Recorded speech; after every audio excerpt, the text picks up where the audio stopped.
I've worked on the Gemini program for the space program, worked on the Apollo program, the Skylab program, on several aeronautical programs, and I retired from federal service in 1988, and since then I have taught at a local university. From a science point of view, I can't ignore the data. The phenomena is just so beautiful, so powerful, so curious that it demands some scientific involvement. And I feel that the pilot sightings are very valuable because of a number of factors. The pilots are highly educated and trained for the first point. And what that means is that they have a career at stake. And they're not going to come forward with a report of some strange object or light off the side of the aircraft or near the aircraft unless they've already eliminated all of the prosaic explanations. They're just risking their career to do so. And so that's the first reason I like pilot cases. Another reason is that they're flying aircraft that are just packed with electromagnetic sensors on board of all kinds, you see, or equipment that may be influenced by EM radiation. And so if we can find some characteristic change in those instruments, or the radio, or radar, or the direction finder, or VORs, or DMEs, or various kinds of onboard cockpit instruments, we're learning something about the nature of the radiation that's, we think, related to the phenomena in some way. And of course, that's what science is about then. Science can get interested in the phenomenon if it has some good firm data to work with. In some cases, jet interceptors, Air Force interceptors have been set up, many cases actually, to help or to identify or investigate the phenomenon. But the pilot might ask for radar coverage. Did you see anything on radar? And Captain Daniels' story includes that very event.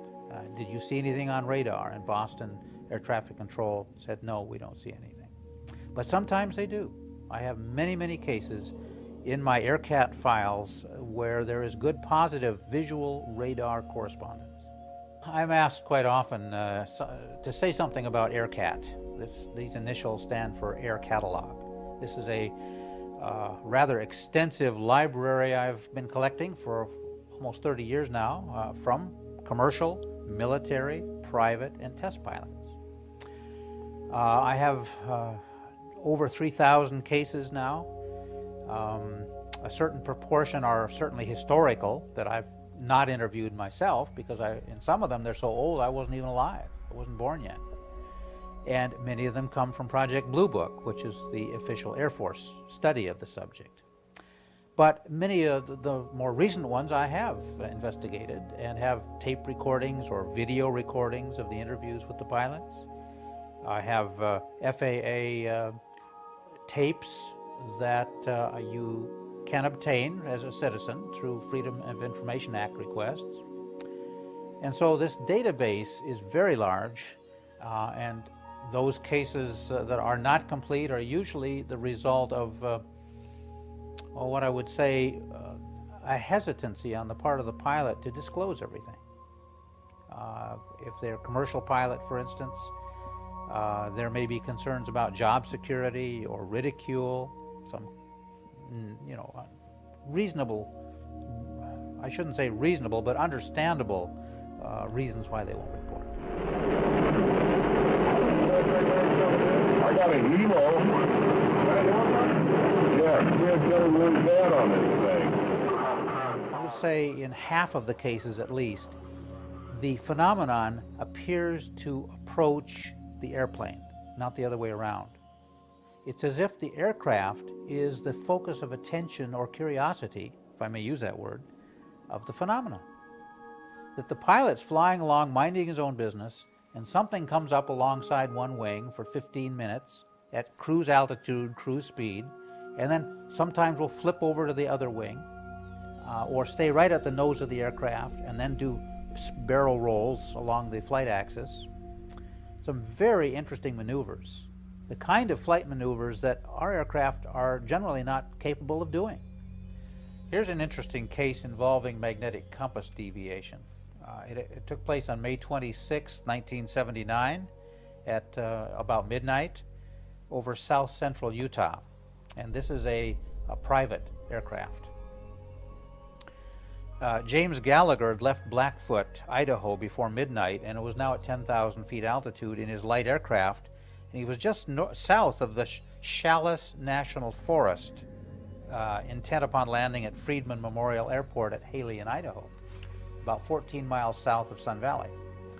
In his own words, quote, "I looked up in front of me and saw these 5 orange objects in a horizontal formation in front of me, and then they tilted like an aircraft would dip its wings, and I thought it was lights on an aircraft of some kind. Then they spread out, and I knew damn well it wasn't an aircraft," unquote. At one point, the object regrouped and formed a vertical line. Then they moved around randomly, apparently coming closer to me. Then all 5 came to the left side of my aircraft. Quote, "My magnetic compass started spinning, and my automatic direction finder started spinning. At that point, they were in a straight line formation, and then they just blinked out. I did have trouble receiving on the radio because of heavy static, and my engine started running rough." Unquote. It's also of interest to note that a Braniff flight crew also reported seeing orange objects below their altitude the same morning, while flying at 35,000 feet altitude, only 120 miles south of Gallagher's sighting, and again at 2:53 after midnight a.m. when they were some 70 miles northwest of Ogden, Utah.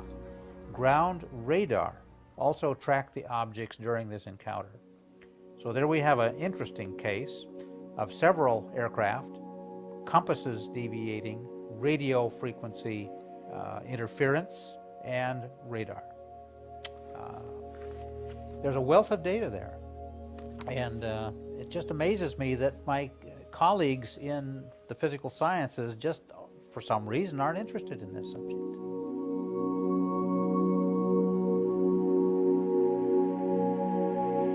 Recently, I went through all of my thousands of pilot reports, and I was looking in that review just for American aircraft, registered aircraft.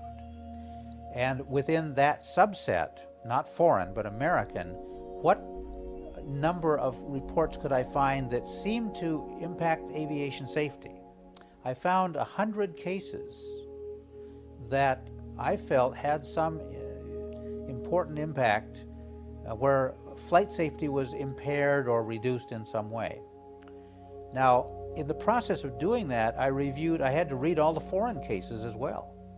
And I was blown away by the similarity of close encounters of American and foreign aircraft, flight crews, let's say. It suggests that the phenomenon is worldwide, obviously. We take that for granted now. It's not showing up differently by culture, for instance. That the behavior of the phenomenon near an aircraft is the same for foreign aircraft as it is American aircraft, as I would expect. So we start raising questions about intelligence. Is there some intelligent guidance behind the phenomenon? Well, that's a scientific question. That's a valuable scientific question. And to me, where I am right now in the data analysis, I think there is. I'm gaining more and more data to make this case that there is a high degree of intelligence and control behind this phenomenon. But when I look historically back at the data from 50 years ago, well, I know something about aerospace technology from the space program, at least. I don't know about the military work because that's been highly classified. But from the last 50 years or so of automation, I could say that at least in the non-black programs, we could not do what these objects were reported as doing. And so that says that if it's intelligent, it's probably not human intelligence. To me, intelligence is generally shown by non-random kinds of events, regular events, for instance. And my book called Project Delta is an analysis of multiple objects seen either from the ground or the air. There are many pilot cases there. But when I look carefully at the flight dynamics, the flight formations that multiple objects seem to display next to a pilot, I have to say that they are precisely guided, that they know where they are in three-dimensional space at any moment. They know where their neighbors are in three-dimensional space. They seem to be able to communicate so that they all execute maneuvers simultaneously, not like the Navy Blue Angels that take a little, a fraction of a second before the reaction time sets in. They would like to be simultaneous, but they're really not. There's a time lag there. But another illustration of intelligence, and this can be disputed, this can be debated, I understand. I had a B-52 captain tell me once that he was flying in the front left seat of a brand new B-52 from Wichita, Kansas, where it was made by the Boeing Corporation. And his job was to ferry that aircraft with a light crew, not a full crew, to an Air Force base in the southwestern part of America.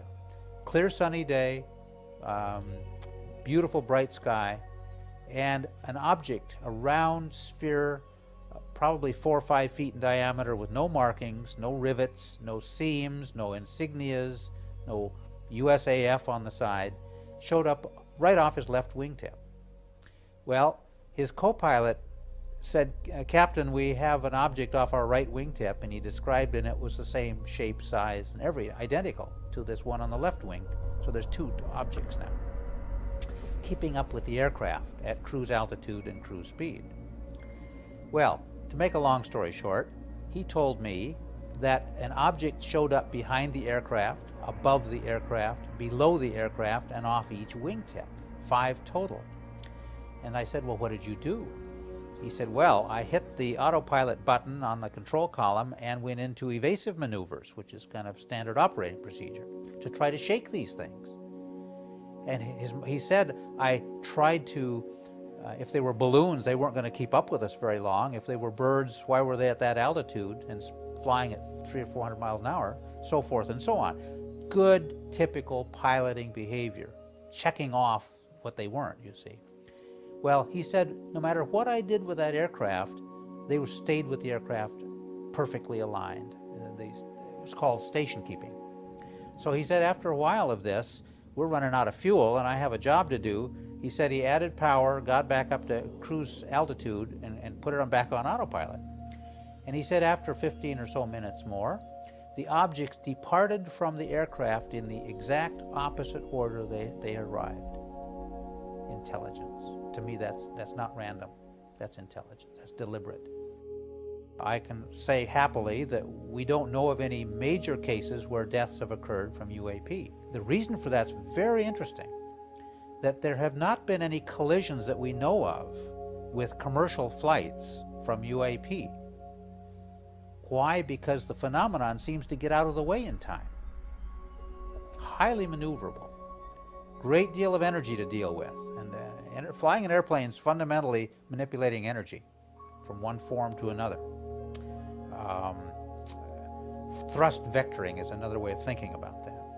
Well, now think about that for a moment. That if this phenomenon is so maneuverable that it can avoid a collision at the last minute, and this technical report has scores of cases like that, zipping over the top of the aircraft just at the last moment. Pilot doesn't do anything. That says something about intelligence, doesn't it? It suggests technology, at least. It suggests an understanding of energy management that I don't think we have.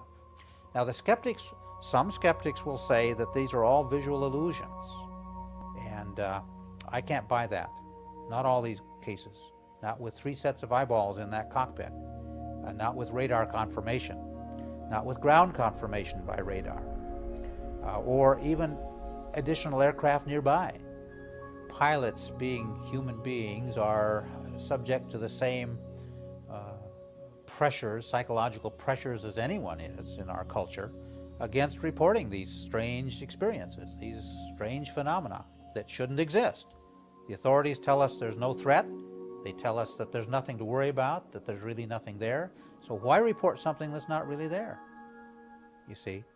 So pilots, being professionals, have careers at stake. And so it's easier not to report them. So they don't report them. Now, we don't know how many are not reported. All we know is the number that are reported, obviously. But my estimate is that for every one pilot who does come forward and makes a confidential or a public report, I would estimate there's 20, 30 other pilots who don't.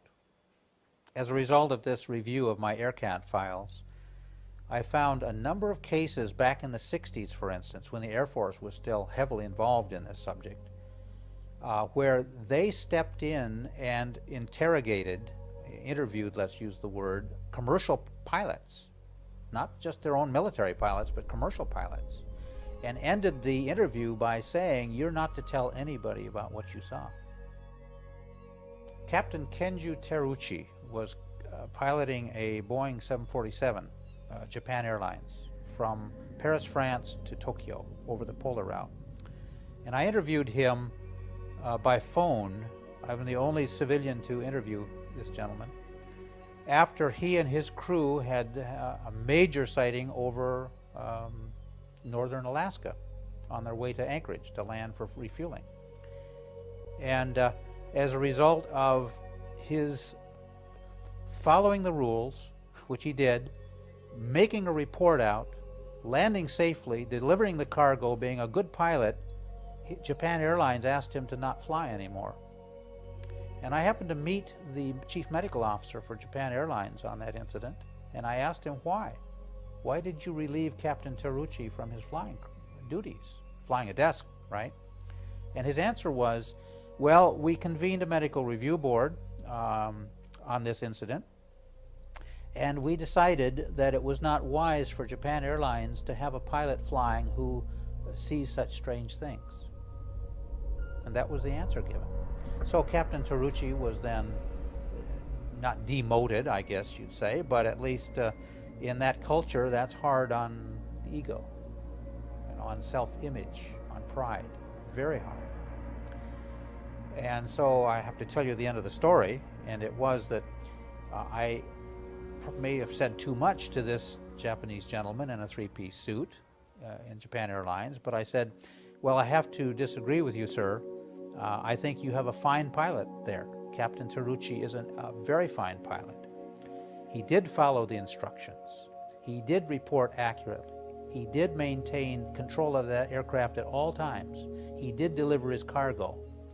And he was not the only pilot that I know of that has seen such strange things as that. Very large objects, for instance. This was a huge object near his aircraft. And he said, well, that's very interesting. Would you like to submit any information in his behalf? And I said, I'd be delighted. So I came home and put together a packet about 2 inches thick, where I said all this in writing and appended examples from my files of similar cases to show that Captain Terauchi was not the only person who's ever had an experience like this. And I sent it off to Tokyo. Never heard another thing for about, I don't know, maybe 6, 8 months, a year, maybe even a year, I don't remember now. And I learned later that he was reinstated to flying status. So he's now flying again, I'm happy to say. There are very often multicolored lights on these objects, daytime and night. Well, why do you need lights on in the daytime? You see, as a collision avoidance, perhaps, not with a reflecting surface. The lights are not FAA approved. Very often they're blue lights, and that's not an approved aircraft color, you see. So something else is going on here. The lights are often sequenced on and off in some regular pattern.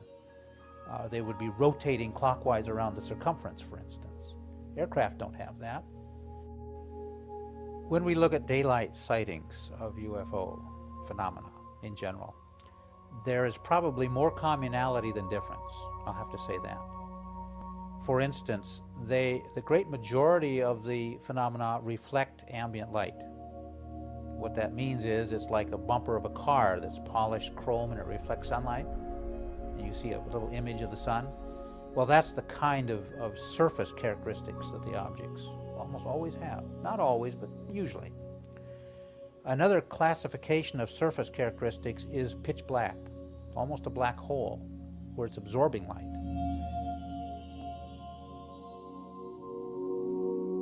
For instance, during the daytime, the great majority of these objects seem to reflect light just like a solid surface would, just like a chrome bumper of a car would reflect sunlight, for instance.